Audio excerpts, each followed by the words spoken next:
안녕하십니까. 매일 아침 조간신문의 주요 기사를 딱딱 풀어서 해석해드리는 조간따폴 1월 12일 수요일에 인사드립니다. 자, 오늘은 조간신문보다 오늘 아침에 나온 그 긴급 기사들, 상당히 민감한 기사가 두 가지가 있어서 그것부터 먼저 소개를 드리겠습니다.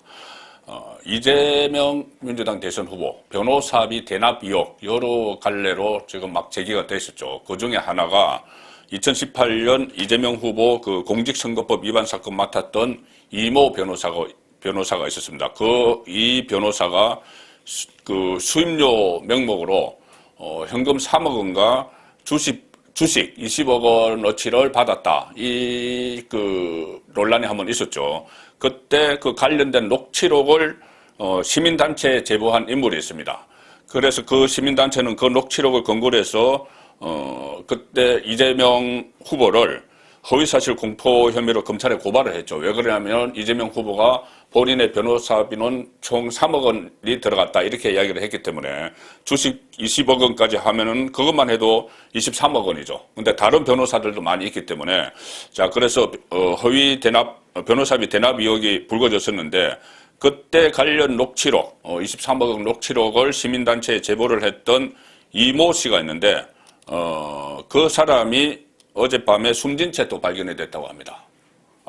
양천구 한 모텔에서 숨진 채 발견돼서 지금 정확한 사망 경위를 조사하고 있다. 자, 경찰이 이렇게 밝혔는데, 최근에 수원지검이 이모 변호사, 그 23억 원을 받은 그 변호인단으로 활동했던 이모 변호사가 소속된 법무법인 자문료 수입 내역을 최근 확보해서 수사를 지금 본격화하고 있는 이 시점인데, 과연 이 수사가 제대로 될지 또 이재명 후보와 관련된 것이니 자 그런 의문이 있지만 일단 그것을 최초로 제보한 인물이 이 숨진채 발견이 됐기 때문에 지금 경위는 더 조사를 해야 되겠지만 만약 이것이 어떤 극단적 선택 이런 걸로 또 확인된다면은 그동안 그 성남동 대장동 성남시 대장동 그 개발과 관련해서 두 사람이 극단적 선택을 했죠.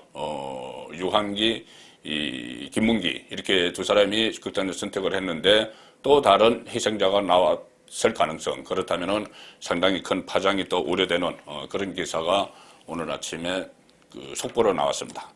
그리고 또 하나 지금 뭔가 최근의 대선 상황을 보면은 윤석열 후보가 당 내분을 수습한 뒤에 어느 정도 지금 지지율 하락세가 멈췄고 오늘 발표된 조사를 보면은 다시 반등하기 시작했다, 상승하기 시작했다. 자, 이 과정에서 지금 선거가 점점 다가오고 있죠. 그래서 범여권에서 뭔가 일을 꾸밀 것이다. 이런 그 느낌들이 많았는데 실제로 오늘 뭔가 심상치 않은 그 보도가 하나 나왔습니다. 오마이뉴스 친정권 성향의 매체죠. 오마이뉴스에서 보도를 했는데. 이런 내용입니다. 뭐냐면 단독 이래서 7시간 김건희 통화 윤석열 후보 부인 김건희 씨의 7시간 통화를 한 녹음 파일이 조만간 공개된다. 자, 이 녹음 파일이 조만간 공개된다. 이거 오마이뉴스에서 그 단독 기사라고 하면서 오늘 아침에 보도를 한 겁니다. 이 7시간 통화가 뭐냐면은 김건희 씨가 어떤 매체의 기자와 수차례에 걸쳐서 통화를 했는데 그 통화 녹취록이고 공개가 된다는 겁니다.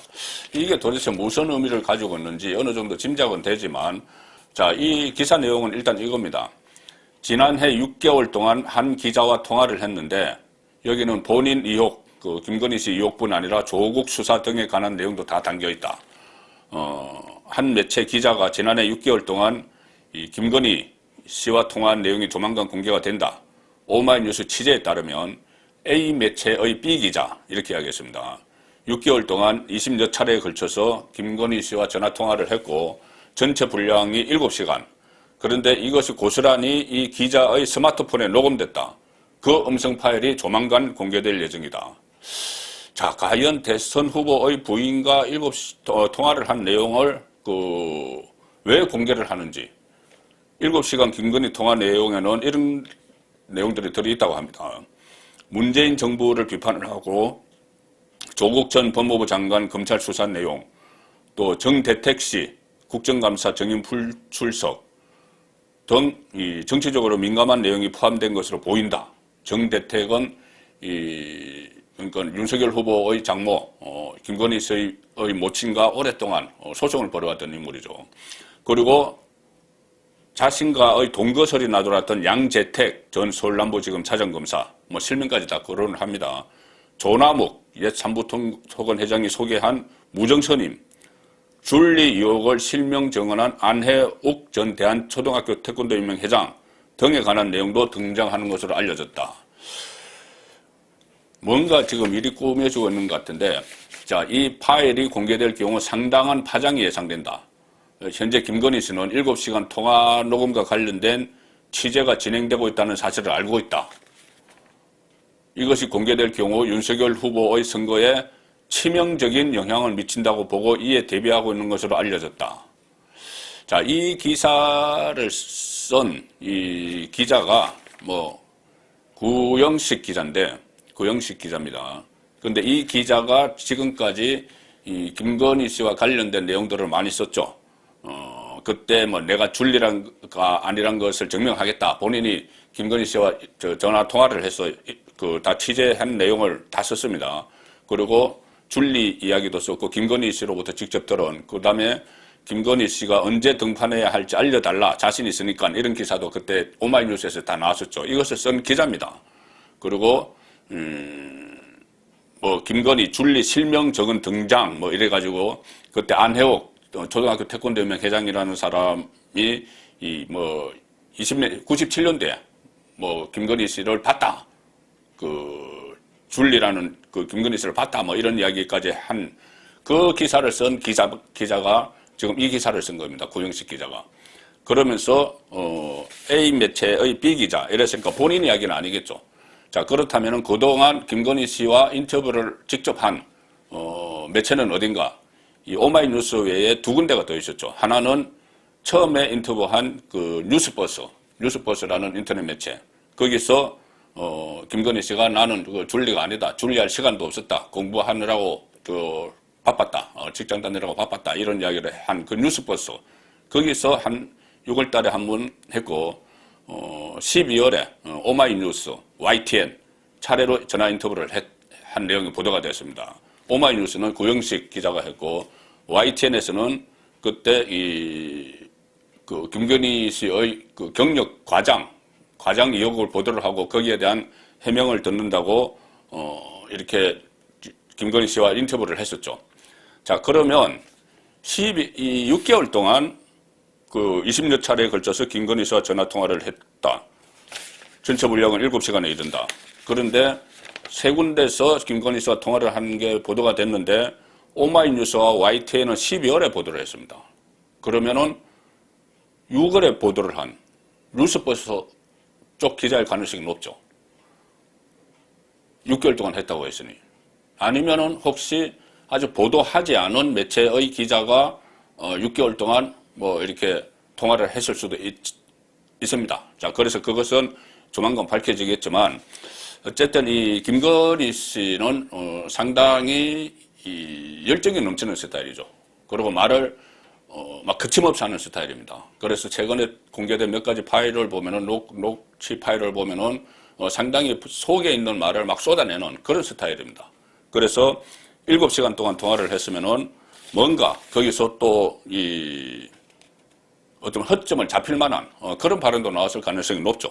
이 문재인 정부 비판, 조국 수사, 정대택 씨 관련, 양재택, 조남욱, 무정선임, 안혜욱, 이런 아주 상당히 민감한 부분들에 대해서 본인의 속마음을 막 털어놨을 가능성이 있습니다. 그렇기 때문에 이 구영식 기자가 이것이 공개될 경우 윤석열 후보 선거에 치명적인 영향을 미친다고 보고 대비하고 있는 것으로 알려졌다. 이런 기사를 쓰는 것이죠.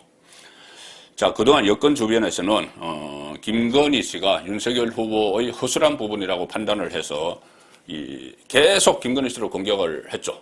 사생활부터 어떤 경력 가장, 심지어 외모까지 막 평가를 하는 그런 식으로 벌떼 공격을 했는데, 지금 뭔가 좀 엄습한 공작이 이루어지고 있는 것 아닌가, 그런 느낌이 듭니다. 선거에 결정적인 영향을 미치기 위해서 어떤 매체가 이것을 하고 있는지 뭐 분명하지는 않지만 최근에 특히 윤석열 후보 지지율이 좀 반등할 그런 조짐을 보이고 있고 안철수 후보와의 단일화 그러면은 두 사람의 단일화가 시너지 효과를 내면서 판을 완전히 바꿀 것이다. 그동안 잠깐 이재명이 앞서 있었는데 이것이 일가 역전될 것이다. 이런 우려가 여권, 문재인 정권 주변에서 있었죠.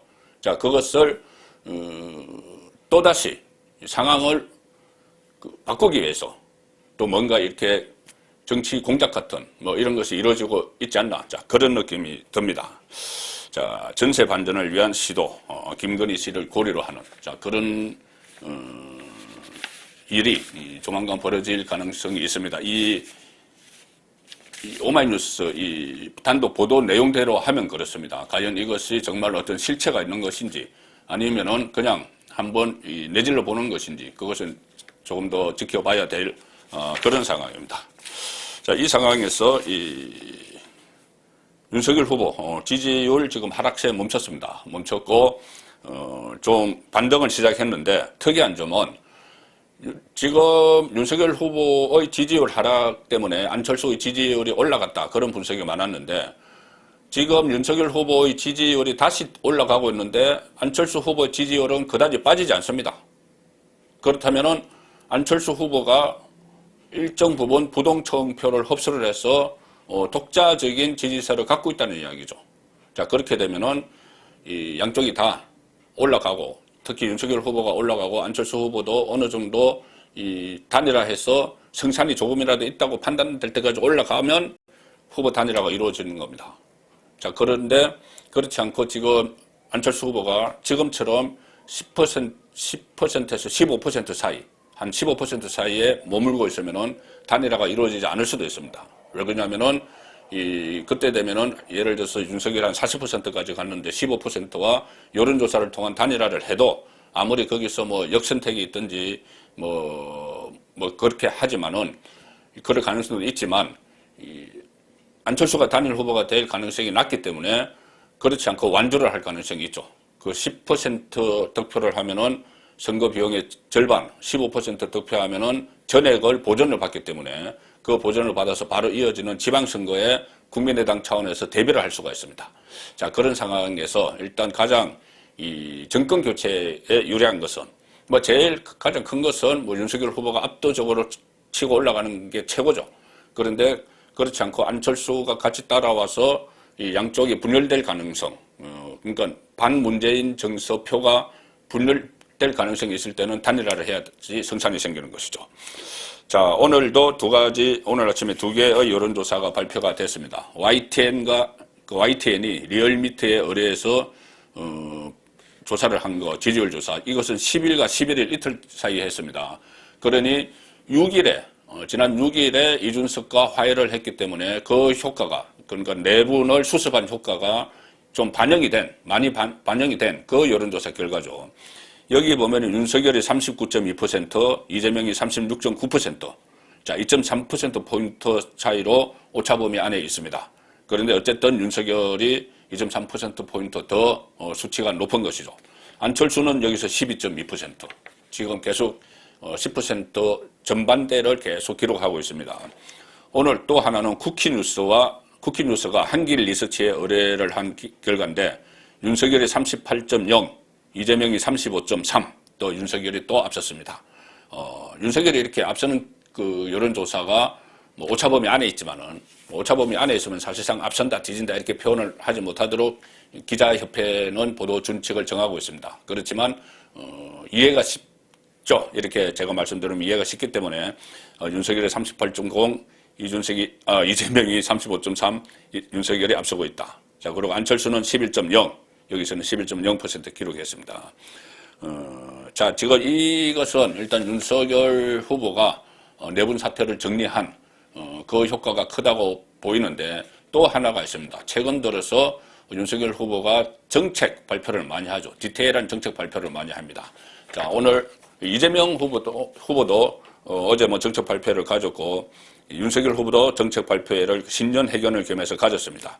그래서 한국일보는 상당히 긍정적으로 평가합니다. 서로 비방을 접고 비전 대결을 시작했다. 그래서 모처럼 새로웠다. 자, 한국일보가 이것을 일면 토벌해서 정책 대결 시작을 반겼습니다.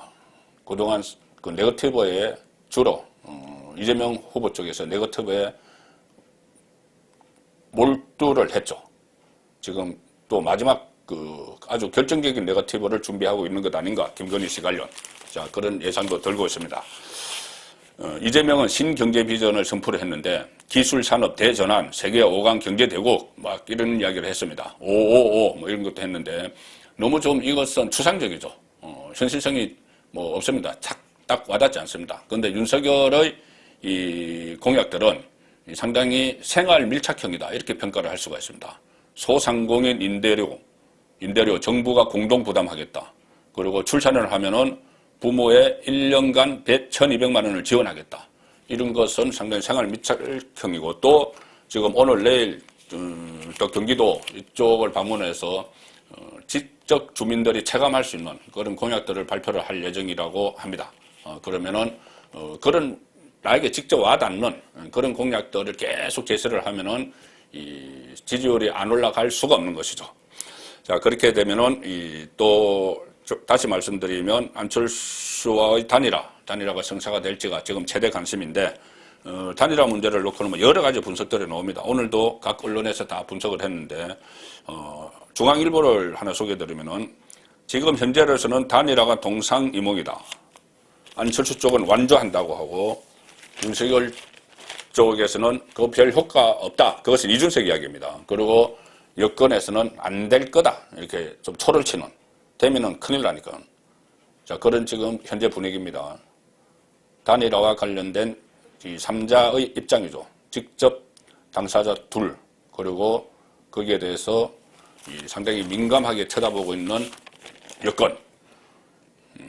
이준석이 뭐 효과 없다 이렇게 이야기하는 것은 안철수와 오랜 악연이 작용을 했을 것이다 이런 분석이고 안철수는 어제 내가 단일화하면서 문재인 대통령에게 양보한 것을 가장 후회한다 2012년에 그리고 낮은 비호감도 내세워서 다른 사람들은 다 비호감도가 높은데 안철수는 낮죠. 그래서 지지율 승부를 걸고 있다. 자.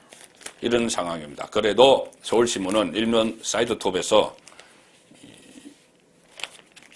윤석열, 안철수 밀어낼수록 힘 실리는 단일화. 오히려 밀어낼수록 단일화는 힘이 실린다. 자, 현실적으로 정권 교체를 위해서는 단일화가 아니면 안 된다는 인식이 양쪽의 그 공감대가 형성이 되면은 단일화를 안 할래 안 할 수 없죠. 아무리 밀어내도 해야 됩니다.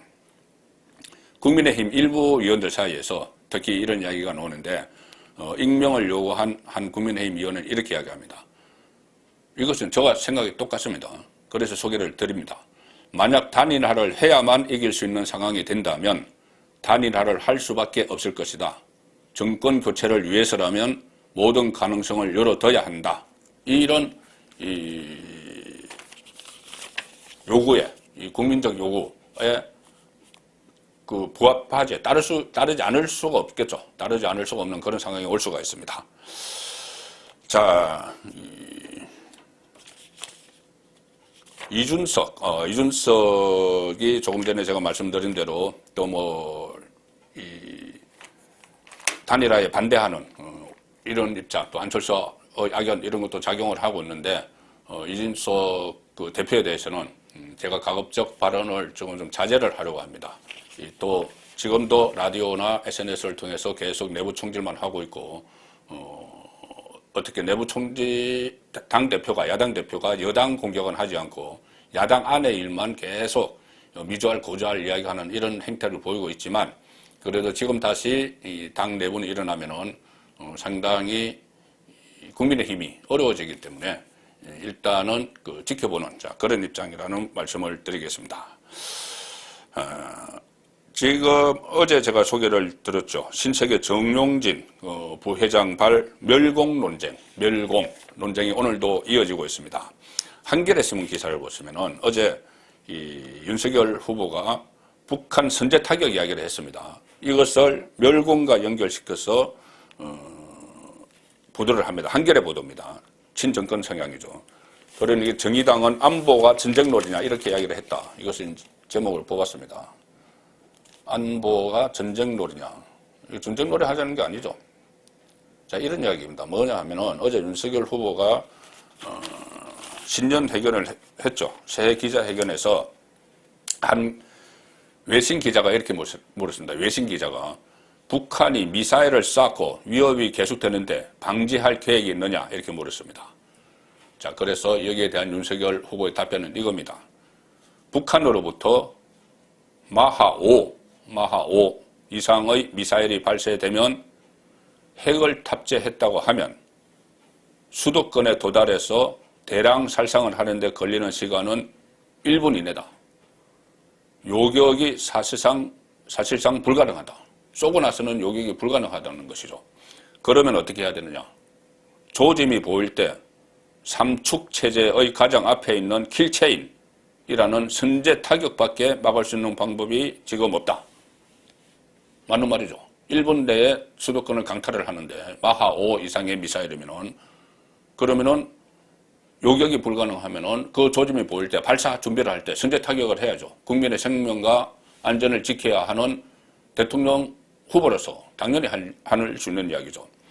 그리고 윤석열 후보는 이렇게까지 이야기합니다. 저는 북한의 호의를 평화쇼라고 보고 있는데 이 정부는 거기에 너무 몰입해서 유엔의 이 북한에 대한 핵 관련 제재도 선제적으로 풀어야 한다고 한다. 이렇게 비판을 합니다.